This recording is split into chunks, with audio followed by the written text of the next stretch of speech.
What's going on, everyone? It's Brandon from BroBible. Welcome back to another in-studio episode of the Mostly Occasionally show. Today we have my buddy Adam Richman from all kinds of food shows over the years. Adam has done an incredible job at basically being a pioneer of food content, going back to Man vs. Food Show back in the day, which aired originally in 2008, to his many other travel and food culture shows over the years. It was so much fun for him to come out to Los Angeles and chop it up with me for a little bit here in the studio. We got to talk about all kinds of things. His new show right now, Adam Richman Eats Football, that takes place in the UK and explores the intersection of soccer culture and food. And then we also talked about all kinds of other things, like how he made a video we made a video together years ago in 2016 where he ranked his top 5 pizzerias, and we kind of wanted to see if we could revise that list a little bit to see what he had to say. We talked about so much stuff, and it was a lot of fun to hang out. We even tried an Erewhon burrito that has a little bit of lore on my side. So thanks for checking out the episode. Thank you so much for coming on, Adam. And let's get into it. Adam. Oh. Please don't use any. Of course. Sorry, I had a flashback. Hey, it's great to see you, Adam. I miss you, bro. Good to see you. It's been a while. That is a tough shirt. I love it. Willie, man. Willie for life. Willie's like 93. Barbarossa. Did you ever see that Western movie he did, Barbarossa? Never. Oh, worth it. Did he soundtrack it? Was he like, I don't know. I don't know. I would be surprised. I mean, unless he was like too high and didn't ask about that at the meeting. Yeah, Barbarossa. Do you think Willie Nelson has had like decades of his life where he's like, yeah, I don't know. It's just like doing it. I think once you achieve fame, like he achieved fame pre-internet. Like now someone in like Sumatra could do something cool and we'd be hearing about it in LA almost in real time. But like he was a national institution. He was in We Are the World, right? Yeah. Before there was like anything. And yeah, I mean, the guy behind Farm Aid and the idea of also like, yeah, I'm a country western singing outlaw pothead with braids. Deal with it. Yeah. Deal with it. Yeah, I'm in Chappelle's movie. Just lived it. I mean, he was writing, I think some of his first records came out in the late 50s. Like, that just goes to show, like, which is wild. Like, absolutely. I also love the fact that he has a song called You Are Always on My Mind. And he's basically confessing to just really being a shitty partner. And then his consolation is, but you are always on my mind. Like maybe I didn't love you as well as I should have, but you are always on my mind. So what we're saying is that Willie Nelson's like songwriting is basically like a history of modern masculinity from like his music is very much Han Solo saying, I know when someone tells you I love you. Like, I know. I'm going to get high now, though. Yeah, but I do love that. It's nice to see you respecting the OG. Of course. Well, how have you been? The last time, I mean, I feel like the last time that we've hung out, this is actually our 5th time of doing something like this. I'm pretty sure 5th time doing something like this over like 10 years, which is crazy. Right. You've been on a journey. You've done a lot since then. Decent, but I love that's the dopest thing about seeing like how BroBible's become a bit of a juggernaut too. That thanks, bro. Like who's getting involved in like big DJs and everyone doing this stuff. It must be a wild ride for you as well too. It's really wild. I mean, yesterday, I hosted this screening of the new Mel Gibson movie Flight Risk, and like it was like so Mel Gibson wasn't there, but it was super random when I'm talking to the studio. Lionsgate, they're awesome. And they were like, oh, Mel Gibson, like he just had something going on. He really wanted to be here. And I was like, Mel Gibson wanted to be here. And I was like, that's something that 22-year-old me could never imagine ever hearing in my life about something that I put together. But like as to the victor go the spoils, I think that's the one thing that I've been finding, because as someone who started like on broadcast TV and now you see how digital and social have changed the entire marketplace, that when you have those crossover moments, like you put your heart, your soul, like people see the fun you have with BroBible and they don't know how much work you put in and the logistics that you personally have to juggle. And I think it's that flip, right? Yeah, you're having fun. And yes, this is your baby and your brainchild and stuff. But when you meet your idols, when you have that crossover moment, it's like when I said, I'm coming out, I'm friends with this sentence alone coming out of my mouth, I'm friends with Kevin Pollak, is ridiculous. Yeah. But the idea that I checked on him when the fire started, and then I was like, he said, when are you out in LA? I said, about to come out. And he said, oh, let's grab lunch. And I said, sure. And it was about seeing my friend Kevin and then stopping and going, Willow, A Few Good Men, Waynesworth. I mean, you can sit there, Avalon, these credits after credit after credit, grumpy old men. And the beat goes on. It's so hard to go, why does this individual give a shit of who I am? Dude, because he knows your canon. That's where it comes down to. I feel like that's something that you have obviously had to experience a lot is now pull up TikTok, whatever social media. Yeah. It's not like it's hard to find people eating unique foods and then giving their thoughts on them. Mm-hmm. But you were a trailblazer of that. Thanks, man. When you had you. And there's a lot of cadence that goes into that, a lot of production that goes into that. I mean, dude, you were doing that at early 20s? When was it? How old were you when the very 35, first? 35 was a jump off, 34, 35. First episode aired to December 2008 was the first episode of Man vs. Food in Amarillo. Yeah, dude. I thought for sure it was before that. That's how weird memory is. I thought for some reason it was 2004, 2005. Isn't it so funny that we Mandela affect things in our mind? Someone told me, Martin Short was only on SNL for 1 year. And I was like, the hell he was. Yeah. Because it's this prolific entity. It's 1 year. Yeah. 1 season. And I shook up the world. So 2008 to 2000... late 10, early 11 is when we shot Man vs. Food. But we released them so late and they rewound so often that no one really knew it was this sort of Mobius strip. But listen, I'm grateful. It's crazy that it's in 38 countries now. But what you had to learn to do in that show was perfect the art of articulating how things taste. Thank you. And that is such an art to be able to really to thoughtful. be able to do that. Because if you look at your work and how, again, I'm going back to how now it's very reflexive where people will try something and do it, but you are one of the people that actually put that muscle memory into culture. If you really if we want to get really deep on it, there's an origin story for these media things. And when you were oh, this is the spiciest, blah, blah, blah. And you're sweating bullets and someone's trying to kill you with their food. Basically, thank you for saying that. I feel seen. I feel it's a deal. I feel right now like Ariana Grande. I want to hold space. I want to hold space with Brandon right now. Dude, you're a but it's kind of funny to think about that as culture marches on and life marches on. There's a pioneer to the mediums that we eventually get to. Of course. Of course, and I think that's the dope thing is that, you look, I was randomly flipping around cable in a hotel room and Harlem Nights came on. And there's that one famous shot because you see Red Fox, Richard Pryor, and Eddie Murphy.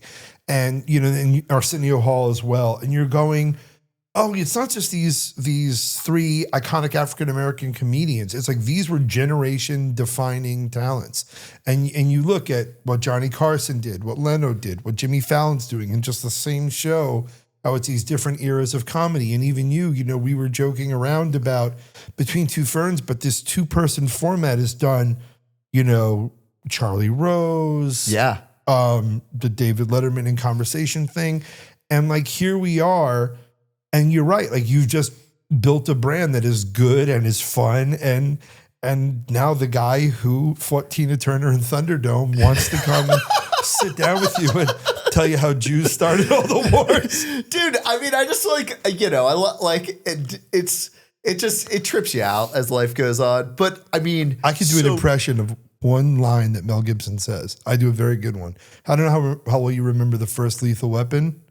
Oh, yeah, very well. Okay, so the scene where he's tied up in the shower and he's being shocked by the Asian bad guy who eats the candy bar in Die Hard, and he's getting shocked and he's hanging up there and he's up there on the thing and the shower said he's getting electric shocks. And then, Gary Busey's like, hit him again, shocks him again. And then Mel Gibson goes, I'm going to fucking kill both of you. That's what I've got. It's amazing. I mean, a nano impression. Anytime he goes in, anytime he uses his natural Australian accent. I'm going to fucking kill both of you. Yeah, where it slips. It slips. It's a great scene in Tigerland where like Colin Farrell forgets he's supposed to be Southern. And the guy his little protege has a moment where he stands up to authority. He looks back and he's on camera. And Joel Schumacher must have been like, fuck it, just leave it in. He's like, he's learning. That rocks. He's learning. Well, we have to talk about food. Please, one of the things that I always love talking to you about is, of course, what you ate. But I think that's a little bit disingenuous. Why? Because food, it's great. Everybody eats. At the end of the day. All right. What I really like your stories though are when you tell us about who you ate with. Oh, I was like, okay. And because you did that amazing piece where you went to Hank's. Yes, in Temecula. With the great Dean Norris. With Dean. And those little moments I think are so much fun where you break bread with someone and kind of get to play it up. So who have you eaten with lately? Who have I eaten with lately? That you can talk about with. Oh, yeah. No doubt. Well, one of them was filmed, right? So I have a show with First We Feast now called Pro Moves. I did an episode, our steakhouse episode at Gallagher's in New York. And sat down and had a meal with Bryan Cranston. Oh, that rocks. Yeah. And that's so funny. I just filmed an episode with Frankie Muniz yesterday. Really? Yeah. Really? So very Malcolm. God. Is he still driving? Yeah, that was what we talked about. Oh, so sick. But and especially having just filmed with Dean Norris and I'm messaging because I believe it's the Real Inn. Is that not the Real Inn? R.I.P. the Real Inn. What was his place? Smoke Inn. Smoke. No? No, it's something Smokehouse. It's the, oh boy, we got to find this is an editing point here. 2 seconds. Swing In Cafe. The Swing In Cafe on Main Street in Temecula. That's right. But the dope thing is, I mean, he's the warmest guy and he seems to be pretty game to shoot a lot of social stuff. And he's the first one to make the Breaking Bad joke. We did their famous huevos rancheros, and he's like, broken egg yolk bad. Oh, but he's such a badass, but people forget, high school valedictorian. He went to Harvard, big Notre Dame fan, talked about seeing Montana play for the Fighting Irish, does a lot of stuff to pay it forward. So it's so weird. And then you meet, Bryan Cranston, the guy's like a national treasure, and you're trying to be chill and have a shrimp cocktail and shit with Bryan Cranston right there. So that what kind of, I hope I'm not spoiling anything, but what kind of steak did he get? No spoiling at all. So we actually did to do a little compare and contrast. So my whole point with him was steaks exist in two continua. Basically it's tenderness and flavor and more marbling. So the filet mignon, the most tender, but not a lot of fat running through it. Whereas the ribeye, not quite as tender, but loaded with that beautiful fat and a bone. And then the New York strip kind of sits in the middle of it. We talked about it like Jaws. Basically you have the Richard Dreyfuss intellectual. You have Quint on that one. You got Brody dead smack. The New York strip is the Brody.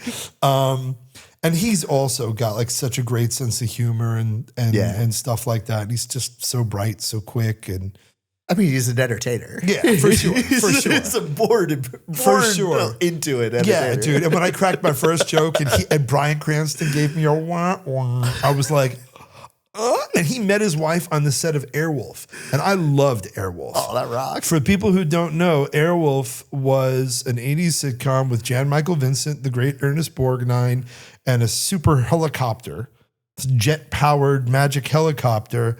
And I was like, you met your wife on Airwolf, right? He's like, yeah. And then he starts going, man, what a crappy show. And then he was like, you know, he loses the copter, he gets the copter.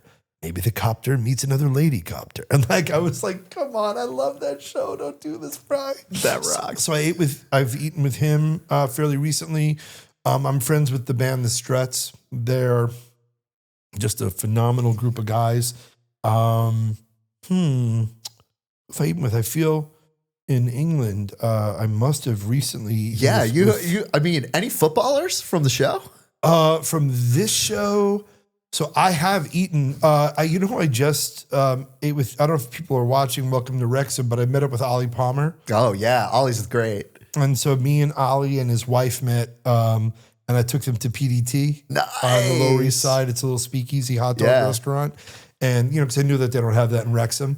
So that was definitely pretty awesome. And did you guys so I used to live across the street from PDT. No, like in New York. Yeah. And like I wasn't like a huge fan of the cocktails, but the actual Criff dogs, right? Yeah. Like the actual hot dogs themselves are phenomenal drunk food. Oh, you didn't like so I love the cocktails are great. The like bacon old fashioned. Dude, the bacon old fashioned is delicious. Yes. Like I just don't like that I don't like bars where I'm like have to sit in like really? whole like, you know, like I need to. You can't meander. Yeah, I can't meander or whatever. It's such a tight space in there. Gotcha. But the actual hot dogs themselves at Criff Dog are and the so tots good. The tots it makes no sense how good they are. So that was really cool, like getting a chance. And the funny thing is sometimes when I do meet these iconic people or eat. So okay. We filmed at Celtic Park. Watching Celtic play Red Bull Leipzig, and Rod Stewart has a permanent seat there. Nice. Billy Connolly has a permanent seat there. I did an interview talking about Celtic and appreciating the team and so on and so forth. And I did an impression of Mike Myers singing If You Want My Body from So I Married an Axe Murderer. If you want my body and you'll think I'm sexy. So I did that at the end and I mentioned it. And then all of a sudden this very like young, handsome guy's like, hey man, really loved your interview, blah, blah, blah, blah. I think you probably should meet my dad. And I was like, okay, cool. And he taps his dad on the shoulder. His dad's Rod Stewart. And I was like, And then so he said this is, and whatever, and he talked, and he was the nicest congenial guy. And it was in the director's thing. And he's like, you want to grab some food? And I was just too nervous. I was like, I'm going to buy something. It's going to fall down my shirt in front of Rod Stewart. So that, and then Austin Trusty, who plays for the U.S. national team and he plays defense for Celtic. And the fact that he said, can I come to one of your tapings? What? Like, what? Dude, you can do whatever you want, man. You can come spit in my face. You're all right. Dude, that rocks. So, yeah, there are just sometimes I get a chance to meet some of these people. And also sometimes when I meet a person that inspires me in the business space or the restaurant space, that's also really, really a biggie for me, for sure.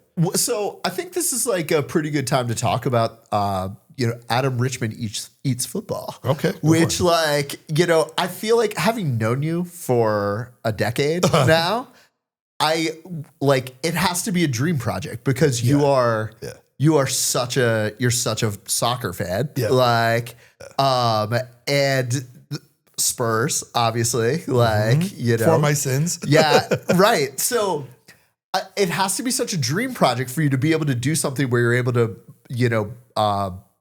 live between these two worlds of what you do professionally so well with food. Thank you. And content. And then obviously your passion for soccer itself. So yeah, I mean, we did the first season was called Adam Richman Eats Britain, where I would go to Sandwich for a sandwich or go to Cheddar for cheddar or go to the town of Scone for a scone or a scone. Yes. Right. So then when we were owned by TNT and Lionsgate, we were now suddenly in the space where we had access to football matches. And I get to the Venn diagram of Adam Richman fans. They were like, oh, the football folks like him too. And so instead of making the map my menu, it's making the match my menu. So it's like I'm going to Birmingham to watch Aston Villa play Bologna, but while I'm here, I'll explore the city. And it's the dopest. I guess for me, you know what I like about it? I knew having a waist-sized over 35 and chest hair that it's very easy to picture me doing like another, oh, I like it, some drinks and get, some drinks and get, some drinks in for the lads. And like, yeah, but that alienates anyone who wants a dope food show or just to see a bit of England. And then the idea to show, yeah, you can get a pie and chips and you can get a burger and a curry, great. But there's also this other stuff, and it's all connected to the culture of the football club. And that stuff was really great. Like that stuff, because you know as well as I do, we're coming out of the pandemic and restaurants have been kneecapped and stuff, and football clubs had to play matches with no ticket sales, and everybody is hurting. And so everyone's on the comeback trail. So I really love that. And personally, there's like clubs that even though I don't support them, you can't help but fall in love with their story. Nottingham Forest. If you've never seen the movie The Damned United, you get a bit of that. It's got Brian Clough and this man named Peter Taylor changed the fortunes of this club in the Midlands, and they really haven't changed the stadium at all. They just built some suites, and they're not even attached to the ground. They're just like a little freestanding 4 stacked rooms in the corner. And it's this low thing, there's hot dogs like outside. They're playing in the Premier League. They're playing extremely well. That's awesome. Kind of an underdog story. Yeah, totally. Yeah. And people call the town Shottingham. People they call it Stab City and all this stuff. But in England, you can go 2 miles and hear a different accent, different slang. So you get out there and people are going, hey up duck, how are we? And then if they win, guys jump in the Trent River, which is just outside the stadium. What? Yeah, there's a guy called Chris Wood. That they call rocks. him the Kiwi Lewandowski, and they go, if Chris Wood scores, we're in the Trent. If Chris Wood scores, and so cold your balls would clink. And these guys just like, they destroy West Ham United. A guy gets a red card, and it's such an old school stadium. Rules. He doesn't know where to go, and he starts wandering out towards the car park, like the parking lot, whatever. So he's like wandering, and then one of the other substitutes from Nottingham is like, "Dude, go that way," and then the fans are like giving him shit, and it's the passion that these people have. It's sick. It's the most like Newcastle. Oh yeah. Newcastle. I mean, industrial city, like blue collar. Exactly. Yeah. So their arch rivals are Sunderland, and you call people from Sunderland a Mackem. And I only found out this trip why. Sunderland, they used to lay the keel for the boat, and then Newcastle, they put the boat down because there's the River Wear and the River Tyne. Newcastle's upon Tyne, Sunderland upon Wear.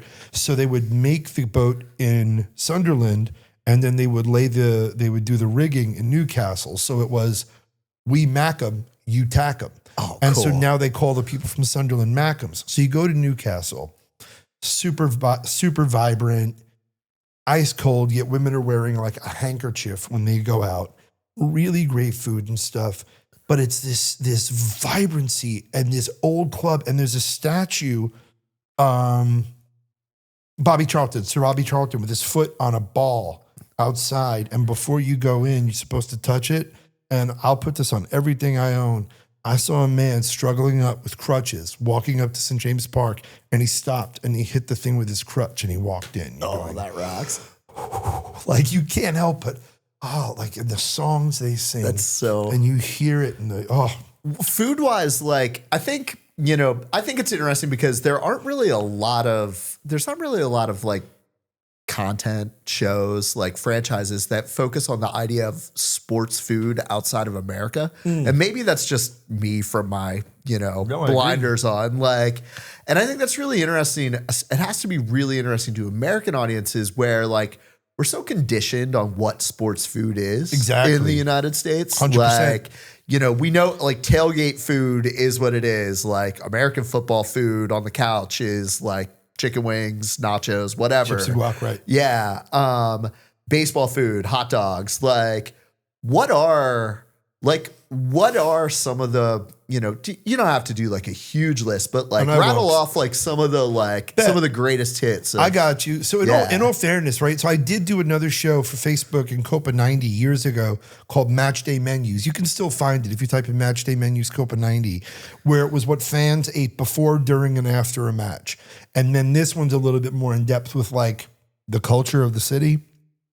So the classics are a pie, like a beef pie. Yeah. A curry before or after the match. There's usually like a burger truck or a little burger van just outside. Yeah. Like some little local stuff. But the modern era, so there's a chain that started in South Africa called Nando's. Oh yeah, of course. Chicken, right? Largely, yeah. Yeah, So yeah. it's like, let's have it, mate for a cheeky Nando's. Yeah. And they always said, let's have a little cheeky Nando's. Yeah. And so they get a peri-peri wrap or stuff. They go to Nando's. There's obviously the chippy, but I found that the chippy tends to be after the match. So usually it's like pie, burgers, and a curry. Those are like, and a kebab. Oh, of course. Kebab, Definitely the kebab. duh. Like, Yeah. I can't believe I missed that one. But then you can go regional. Like, okay, so then Scotland, really big into the bovril. Really? Bovrils- What is that? So bovril is like bouillon almost, like soup starter. And it's like almost like Marmite flavoring, but you just mix it with water. So it'd be like having like collagen beef broth. And it was freezing in Glasgow when we were there. So, and Newcastle too, it's right off the water. So Bovril's really big. If you go to other matches, so West Ham United play in East London, Cockney tradition. So pie mash and liquor. So Dave, Ooh. right? So that's pie mash. Liquor is like a parsley sauce. Used to be thickened with the collagen from a cow ear, but it's meat pie. When they say double pie, double mash, means 2 full individual meat pies, 2 portions of mashed potatoes, and the liquor is this parsley sauce, salt and pepper, and sometimes a little bit of vinegar. And then that's really big. Jellied eels, very big. Jellied eels? Yeah, it's a rough one, but very big in East London. Jelly. I'm gonna guess it doesn't taste like jelly that we know of. It's chunks of eel, so it's eel with a bone running through the middle of it. So it's like a circle, like an oval, like an eye. It's kind of like the eye of Sauron, but it's this eye like thing, and it's in like a gelatinized like parsley sauce. Yeah. And the place we filmed is one of the oldest. It's called G. Kelly's. It's on the Roman Road. And their old slogan, you can look at old photos in London, like during the Blitz type of thing, and it says Kelly's for the jelly. The jellied eel's really big. Oh my gosh. Chips and curry is real big up north. I'll tell you one of my favorites. It's not a football thing per se, but definitely after the match in Liverpool, there is a foodstuff called salt and pepper chicken. And it's not like the salt and pepper chicken you get from the typical Chinese restaurant here, but like salt and pepper chicken la. Oh, that's pasta, fucking perfect. On that one, it's like the Chinese chippy. It's like they marinate it in like a Malaysian curry sauce, and you serve it's fried, but they also do it with like sauteed onions and peppers and Asian 5 spice and drooling, and then you serve it with a little thing of curry sauce. They also call it a spice bag, depending upon where you go. But salt and pepper chicken, massive. In the Newcastle loves a beef pie, loves a burger. Burger revolution is heavy in Newcastle right now. And Birmingham is the curry capital. Birmingham, there's a kind of curry that the birthplace was Birmingham. It's called the Balti. That's where like Ozzy Osbourne's from. What is the Balti? The Balti is a curry cooked down with rice, as I understand it. I mean, I'm deeply Caucasian. But I'm going to tell you this. This is a big football day match, and I wish I had the cultural pedigree to start one in America. It's called the Desi Pub. The Desi Pub. DESI Pub. And you can get a mixed grill and a pint and watch the football and like you can get like a real proper Indian meal, but like people go for the mixed grill, for the wings, which was cool. And I talked about that, like, yo, we like wings, you like wings, but it's like these sick, like tandoor skewers and stuff. Yeah. And then you're there having like a delicious where the local chicken's ale, like red from red the tandoor. and Oh charred my and gosh. smoky Yeah. and yogurt sauce. And people are having that right next to someone eating fish and chips. And there's one place, and I'm going to tell every fellow BroBible, if you love Brandon as much as I do, if you love BroBible as much as I do, there's a place, and I'm almost positive it's called the Harwood Arms. It's I'm fairly certain that's the name, or unless I'm confusing it with the name of the bar in Chelsea. I'll double check. I'll put it on my social when this thing airs. It's in Birmingham. It's really close to Villa Park. It was a hotel that Charlie Chaplin stayed at, Laurel and Hardy stayed at. The individual tile, it's the most beautiful entrance I've ever seen. Each individual tile is listed as being of historical significance, and yet they serve Thai food there. And you can get burgers and fish and chips and pie and mash, but holy effing shit, dude. That's so Their Thai food's good? sick. Because there is a thing that we've noticed that a lot of English men of a certain age will marry a Thai woman, and there's the Churchill, there's like quite a few places like English pubs that have like a hidden Thai restaurant. That rocks. In it, Well, the UK also is like one of the, that idea of fusion like cuisine. Like, I know that we had like in the United States, it kind of was a thing in the 80s and 90s, but really kind of like has gone off. Yeah. But like in the UK, it's like still just as popular as it like. They're just catching the smash burger fever. Like right now, if you open a smash burger place somewhere in England, you're going to do okay. Like the burger revolution started in about 2012, 2011, hardcore, and the smash burger is banging off right now. And those big Australian milkshakes where they like, it's like a milkshake, but then they like like there's a brownie and a donut. I remember on one of my first trips ever to London, like I went to go eat at like an Indian Mexican fusion restaurant, and you're just like, this doesn't exist anywhere else. Yeah. Like, You know? And they also have the craziest names and the craziest titles. There's a place called Chicken and Sours that does just like fried chicken and different kinds of like whiskey sours. And there's a great one called Smoking Goat. Nice. And now that's the chef at Laura the Lamb, but it's like barbecue, but done with these kind of Middle Eastern aesthetics and stuff like that. I do love it. Just very easy to get fat. That rocks. I mean, just thinking about this kind of reminds me of the one time that I actually tried before I knew you in New York City, and I tried to replicate one of your Man vs. Food challenges, the Brick Lane curry. The fall. Like, I thought I could do it. No, I was puking in the street afterwards. Oh, dude, I'm so sorry. Yeah. That was such a great, that was like a Man versus Food lore episode because like, and it was the one image of in the kitchen where they had the gas mask on. Mask. Like, it's like, that was such a like easy image to sear in your brain on how spicy that curry actually is. It was, I'll never forget my cousin's friends, they were young and just out of school. And he said, my cousin's got Man versus Food. So I showed up when his boys were pre-gaming for a night out in the city. And it was a blast. And this guy's like, I tried that. I tried that curry. I said, how'd you feel? He's like, I felt like I did after running the New York Marathon, except I hadn't accomplished anything. That's it exactly. Like, and I remember I didn't finish it, but they were kind of like, you're stupid, whatever. Like, and the waiter is didn't even ask. He's just like, here's a damn Stella Light. Like, it was like a free, it was like, you poor good thing. Yeah, it was like, here's your participation trophy award. That's the other thing too, is like, I do think about how cool it is that these restaurants they still have people in. I haven't posted it yet. I just went a random trip to Philly and I ended up saying, I'm going to do a cheesesteak crawl. And it sounds great in theory, but it's like, okay, are we doing this?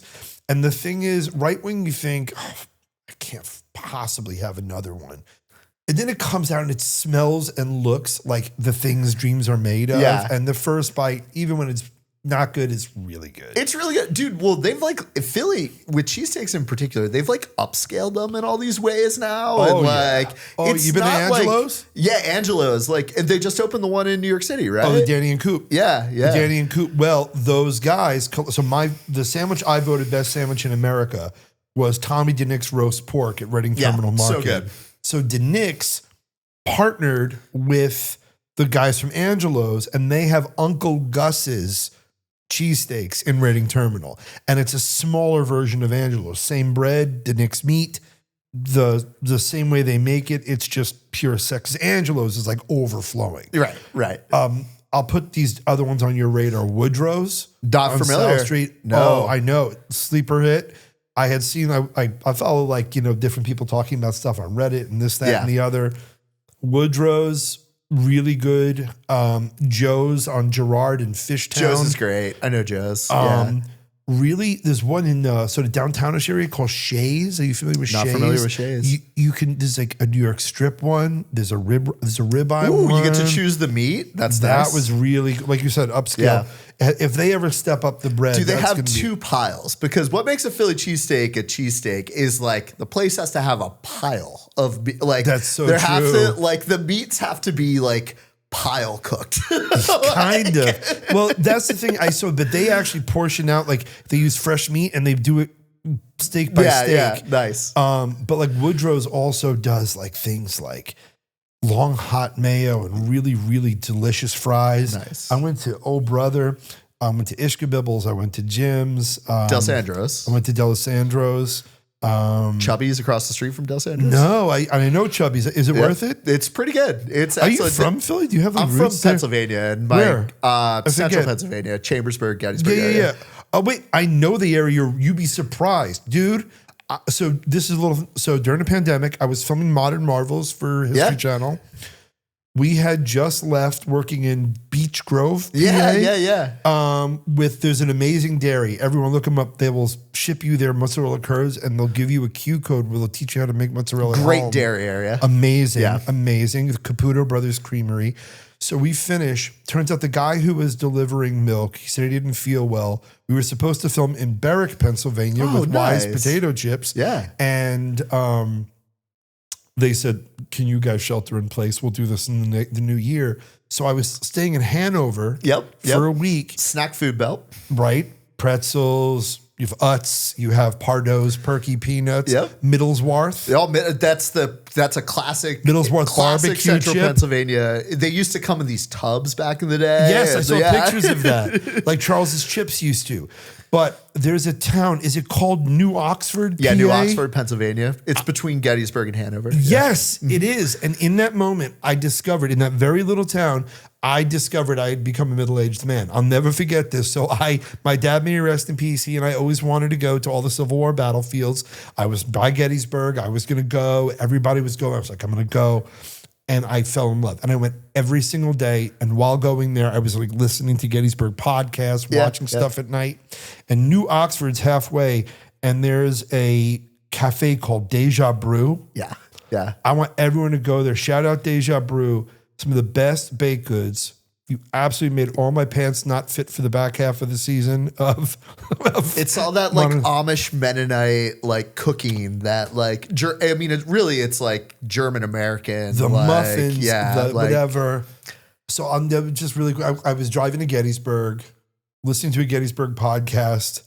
My director called me. I tell him I'm on the way to the battlefield, and I'm telling him about this place to get a good muffin. And I said, Jesus, dude, I have hit peak white man in his 40s. He goes, what do you mean? I'm like, I'm driving to a Civil War battlefield while listening to a Civil War podcast, telling my friend where to get a good muffin. The only two things I have left are reading submarine novels and starting to use the phrase to do a BM. I need to go do a BM. Man, Widowmaker sure is a great book. You're like, yeah. Afterwards, you're like at a gift shop, wondering like which Joshua Chamberlain book to buy, Yes, and exactly. like you're Suddenly, like- my phone becomes attached to my belt. None of my shoes have laces anymore. I'm just sliding into my Skechers. So my hometown of Chambersburg is actually famously where, from a food perspective, is where Martin's Potato Rolls is based out Amazing. of. Which is now, it's weird because growing up there, and of course they're in grocery stores all over the East Coast, but now they're like that, like they have exploded because of Shake Shack, because of the bun with The Shake smash Shack. burger. Yeah, and now it's like potato roll went from being this like Amish, central Pennsylvania thing to now be like very nationally renowned and like food cool. Is and, that like, your all preferred that. bun? Is that you a pretzel bun? Definitely or because I grew up with My it, preferred bun. 100%. My preferred bun, hands down. Yeah, hands down. I mean, the sweetness going against, it's like you get a little bit of like pastry sweetness in with your burger. It's like amazing. carb clay. Oh, it's the best. And it's so soft. Like Pennsylvania, and I want to say this, not pandering to you, and I mean this in earnest. I think the snack and food culture in the United States, what am I, John Wayne? These here United States, but in this country, wow, damn, I think I had an acid flashback or something. Would be nothing without Pennsylvania, and people will think, oh, relax, really? Okay, Heinz and everything Heinz has put out, and the global impact of Heinz. Led it's Pennsylvania, the home of the pretzel, the creation point of the pretzel. Yep. York peppermint patties even bear the name of the place in Pennsylvania where it's from. Hershey built a freaking town based on his chocolate, spawned forth Reese's. The M&M Mars Company, again, even though they owe a lot of debt to Chicago, again, you're dealing with Pennsylvania chocolate, Reese's, and everything that comes on it. Reese's used to work for Hershey and his dairy. Tasty Cake. Oh, come on. We got to know that, John. Yeah, of course. Tasty Cake from the Philly area, correct. But also potato chips. Wise out of Berwick. Then Kettle. What is it called? Kettle chips? Kettle. Well, Kettle chips are a style. It's the deep, like the really, something really crunchy River. ones. Is it something River? They make that at the Wise. Hers is another. Hers, massive one. Yeah. It's people who watch The American Office know when Jim was trying to help Karen find the Hers chips. But then again, like York peppermint patties, the Boyer Candy Company out of Altoona, Pennsylvania, making mallow cups. And that's the thing that I think is so prolific, let alone, and people forget, right? Philadelphia cream cheese was made in New York. It was named Philly because people associated Philadelphia with the best dairy in the country. But, during the 18th century, early 19th century, roughly a third to half the chocolate that came into the U.S. came in through Philly. The oldest operating chocolatier is still there on market. The guys who own Franklin Fountain have Shane Chocolatier. It's like, that's the thing. This one place that people maybe associate with great football, great basketball right now, Kevin Hart, Bradley Cooper, the Fresh Prince of Bel-Air, that going, oh, man. Like the Keystone State has really dropped it on them. Yeah, I mean, it was like when you think about the history of it, it makes sense being just far enough removed from urban centers to be able to build up manufacturing, sure, but also close enough to agricultural centers to be able to to be able to have fresh dairy and like everything like that. Because that's why like Hershey became Hershey. It was milk chocolate, Reese's worked in the Hershey dairy. Yeah. So do you call it pork roll or Taylor ham? Oh, dude, it's pork roll. Yeah. Taylor, come on. So I'm not from New Jersey. But, that's the thing. I never realized how close people were telling me I needed to go for cheesesteak to a place called Donkey's in Camden. I've not been there. Gooey Louie's, Carmela Donkey's. Donkey's, Carmela Cafe. Not familiar with it. Carmela's Cafe, I was told. I didn't go there. I didn't go to Donkey's and Gooey Louie's. I've not tried these, but those are apparently next for me. That rocks. Okay, so I wanted to ask you about something that we made once. That was when you listed off your 5 favorite pizzerias. And I have studied over the years how people have reacted to it because it still shows up in the algorithm. And people are always like, Adam Richman, like blah, blah, blah, like on it. Luminati's is on it. Luminati? Okay. Yeah, in Chicago. You had a very deep cut New York one. The Provel pizza place in the Lower East Side. They do Provel? They did Provel. Yeah, it was Lower East. It was it's a St. Louis style like pizza place that that was pretty popular. 'Cause Like, if St. I should Louis be able to. won- I'm doing a terrible job. I should be able to riff it off, but What's St. Louis style in New York? oh my gosh! I really can't Hold up, think I'm of gonna one. be that guy that pulls the phone But up I here. got some new ones actually. All right, let's. Oh, Speedy Romeo. Speedy Romeo. Speedy Romeo. And then you also had Staluca in Miami. Or I think it's in Florida. They did like a star-shaped pizza Star-shaped on it. one. Yeah. I don't remember. Luminaldi's, Pino's La Forchetta on yeah, 7th. in Brooklyn. That's everybody had issues with your Brooklyn one because you didn't say like the classics like L&B, Simone Garden, DeFerra's. Like. But they're all right, but they're all different. And to me, it's like, okay, Spumoni Garden, you go for a Sicilian. It's not going for a slice. And there's Right. other great slices. Right now, I mean, obviously I love Luigi's on Fifth Avenue where I filmed for Pro Moves. Nice. And it's I recommend people watch that one when they go before they go out to the next or their first slice shop. Because there's some real basic pro moves to get a good like people never think, look at the condensation in the case. But if there's condensation over one, that's the fresh one. Put your hand on the case. You'll feel where it's warm. That's the pizza you want to get. How about greeting the pizzaiolo? Don't come in and bark an order. He'll be, and I watched it happen. Give me a slice. All right, I'll give you a slice. Go, hey, how you doing today? Busy today? You know, it's going to rain later. Oh, how about those Mets? Da-da-da-da-da. Can't believe, oh my God, they signed Soto, whatever. And he's like, what's good today? And he's like, you know what? Hey, for these, I got another one coming out of the oven. And that's the type of stuff. So Luigi's is fantastic. I just moved to the Bronx recently. Oh. Louis and Ernie's in the Bronx. Is it like an institution, like been there for decades, or are we talking beyond, like new? Beyond. Yeah, no, this is, I'm saying wood paneling part. They get their sausage from the Salumeria across the street. But yeah, a Louis and Ernie's in the Bronx, the sausage pizza. If you really want to tell your heart, go fuck yourself. They do the old school deep fried, we call it the ham calzone. But the Louis and Ernie's, Tommy's on Tremont, been there since 1953. Another great pizza that I've had recently. Lindustry, slaps. And I know that my boy Frank Pinello has best pizza. I haven't been there yet. But, you know, like there are classics, but, you know, if you like thick crust, you're not going to like the pizzas I like. Yeah, If you like thin crust, then you're not going to like Lou Malnati's. And also, to be fair, I sometimes think Pequod kind of eclipses Malnati's a bit. No, Pequod is insane. Right? I went to, so a couple of years ago, I did like 2 days in Chicago. Dope. And my fiance and I were on a mission. By the way, Mazel Tov. Oh, thank you, bro. But we were on a mission to like try as many iconic Chicago pizzerias Okay. in 2 days, like 48 hours. So which ones did you hit? So we did Pequod, we did Luminati's, what's the Geno's Geno's of East. course. Uno or Due? We did do, and then Pequods, and we couldn't move, after, we were sitting in the airport to come back to LA, oh my gosh, what do we just do to ourselves? Yeah, dude, my colon was like, oh, you want to do beef and cheese? You want to keep doing beef and cheese as you walk around? By the way, incidentally, have you been to the Museum of the American Revolution? No. The guy who's on History Channel?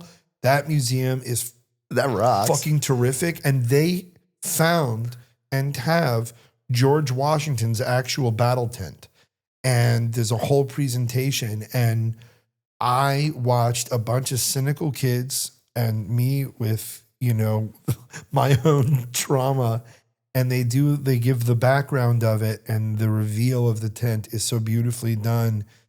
Like everyone got emotional looking at a piece of fabric, but it's what the father of our country, first in war, first in peace, first in the hearts of his countrymen, used in the field at Yorktown. You're going back to military. You're this is your Gettysburg thing is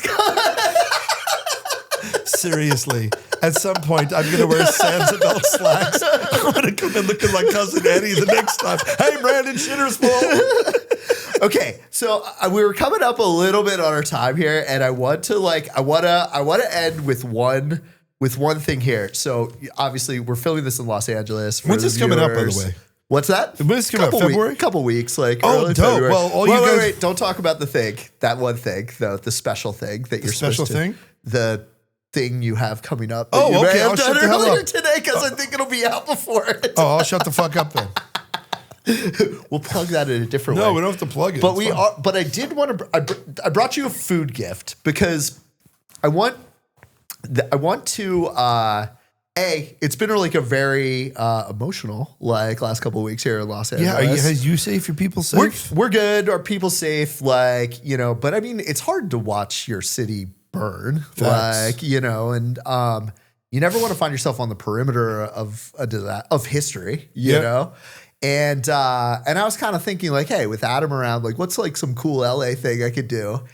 And I was like, and there's a gazillion, of course, you've eaten your way around this town. Always more to try. Yeah, always more to try. And what did I come up with? An Erewhon burrito. Did that cost 1 Bitcoin?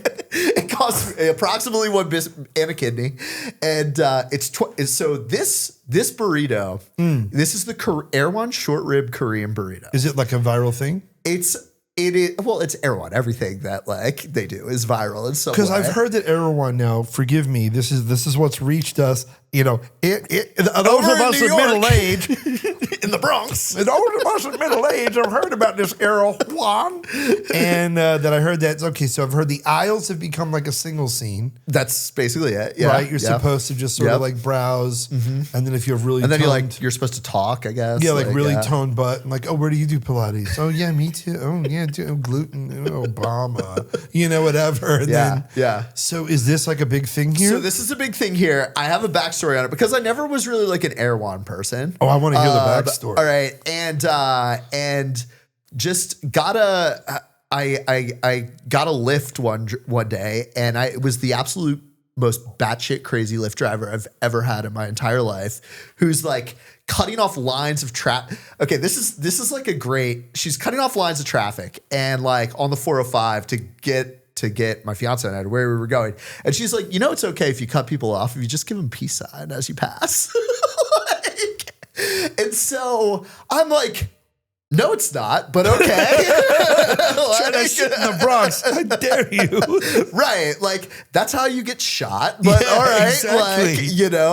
So somehow in this and we weren't even going that far, but in this crazy car ride, we get on the topic of food. And she has, all these conspiracy theories about what's in food or whatever, but is a big Erewhon fan. And in particular was you got to try the Korean short rib burrito at Erewhon. And I'm like, you definitely almost got us killed multiple times in this harrowing 40-minute Lyft ride. Okay. But I'm going to try it. And I'm not going to lie. It's pretty good. Really? It is completely legit. So it's less expensive than I thought it would be. It's a lot. $20 for a burrito is a lot. It's a lot. What does the average burrito go for? A good burrito in LA? $7? No, 12, 14. A good burrito. A good burrito. But so with that backstory in mind, I brought you one. It's probably a little bit cold now because we were It's fine, yapping. dude. A burrito's But a I burrito. wanted to get your reaction to. Oh, thank you. From since you're a true culture man. pro. Oh, I don't know about that. I but wanted to thank get you. your reaction on Smells good. this Lyft driver's take on this burrito. I'm just glad she only recommended this. This is the you know only what's thing. really good? Crack cocaine. You should try That was it. exactly it. And she said it had to be the spinach tortilla. And she was like, this is the only, yes, this is how they make it. It is a classic. They got a little dipper. How do I hold this so it doesn't become a GIF? Well, we'll both go down with the ship together. All right, on that. thank you. Why did you have to phrase it like that? I remember eating this at Diddy's white party. Cheers. Hey, cheers and thank you. Thanks for coming, bro. Now let's do it.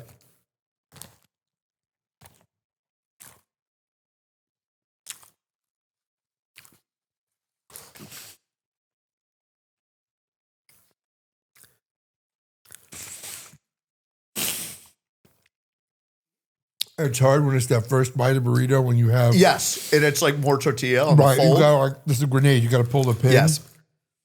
I It's very tasty. The dip is very tasty. I wish there was maybe a little less rice and the rice were a little softer, like a little more flavored and a little softer, but the meat, delicious.